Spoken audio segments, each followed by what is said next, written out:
I am of two minds when it comes to Mitch Marner and the Mitch Marner saga with the Toronto Maple Leafs. I don't know exactly how to take this. On one hand, Mitch Marner is a fantastic 100-point hockey player. And being a 100-point hockey player is not easy. It's, in fact, quite difficult. On the other hand, I understand the criticism that he just simply has not gotten it done. And it's just factually true. He just hasn't gotten it done. He hasn't gotten it done in the big times. He hasn't gotten it done in the clutch times. If you look at his point per game in like closeout games or game sevens, it's horrendous. And it's just not working here. Now you might say the difficulty of being in his hometown, something like that. I don't really buy that. I don't know what to actually think of this. But it is true that the Maple Leafs are going to have a hard time replacing Mitch Marner. It's not going to be easy. It's going to be really, really quite hard. Now, you could try to replace him with a player like Nikolai Ehlers, who is a very good player in his own. I'm really interested to see what happens with that. But I think that we are pretty much looking at a situation where Marner's probably gone from the Leafs. I mean, that's what I've been like for the past 4 or 5 months, where I'm thinking, yeah, that's about it. Now, interestingly enough, we did get a pretty big report today that Marner is excluding all 6 Canadian teams, apparently. Now, I don't know what to take from this. That's such interesting information, because does that mean that he doesn't want to deal with Canadian media at all? Like that's the first thing that I'm taking from this. Question of the video. Since this rumor dropped, what do you think about this? Do you think that this is him just not wanting to be in Canada at all? Like, it seems like he left the Leafs off of that. So essentially he's leaving the door cracked open for the Leafs. I kind of wonder if this is a contract negotiation tactic, but I don't know. It's really interesting. Now, the article continues. Marner to exclude Canadian teams from free agency list. According to Anthony DeMarco of Daily Faceoff, the 28-year-old winger is not considering any of the other 6 other Canadian franchises as potential landing spots if he leaves the Maple Leafs this summer. That means that Vancouver, Edmonton, Calgary, Winnipeg, Ottawa, and Montreal are all expected to be off the table. Okay, that's pretty interesting. Man, it would kill me if this guy signed for like a reasonable deal in like Florida or something. Like, can you imagine that? See, the biggest thing that I'm wondering, like, for example, if he tries to go to Florida, for example, or some other American team, let's say Californian teams, it's going to be really interesting to see what he actually gets there. Like, is he going to try to get the most that he can?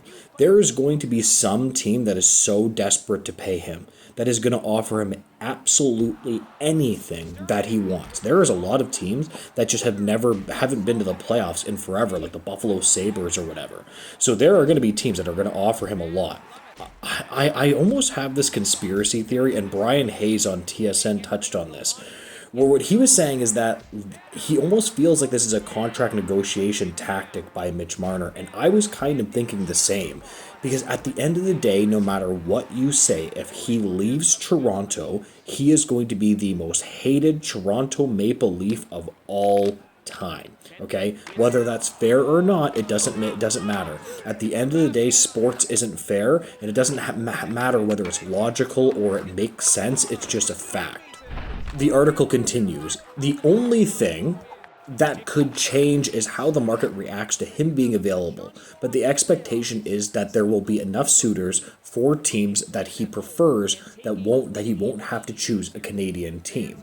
If Marner does move on, expect non-playoff teams to make big pitches.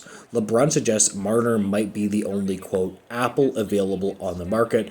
Where 10 teams crave an apple, the likelihood of overpayment is very strong. Now, again, I was listening to Pierre LeBrun say that, and I was saying, yeah, that's probably actually fair. Like, again, there's going to be a bunch of teams that are going to pay him massively.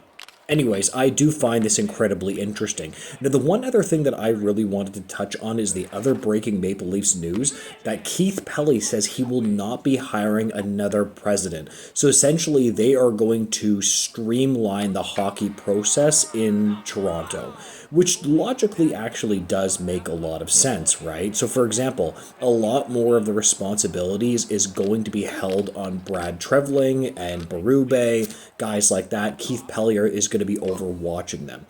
I've actually thought there were too many cooks in the kitchen in Toronto and they overthought everything. I essentially looked at Brendan Shanahan as the general manager anyway because he had to okay any move anyway, right? Like here's the thing.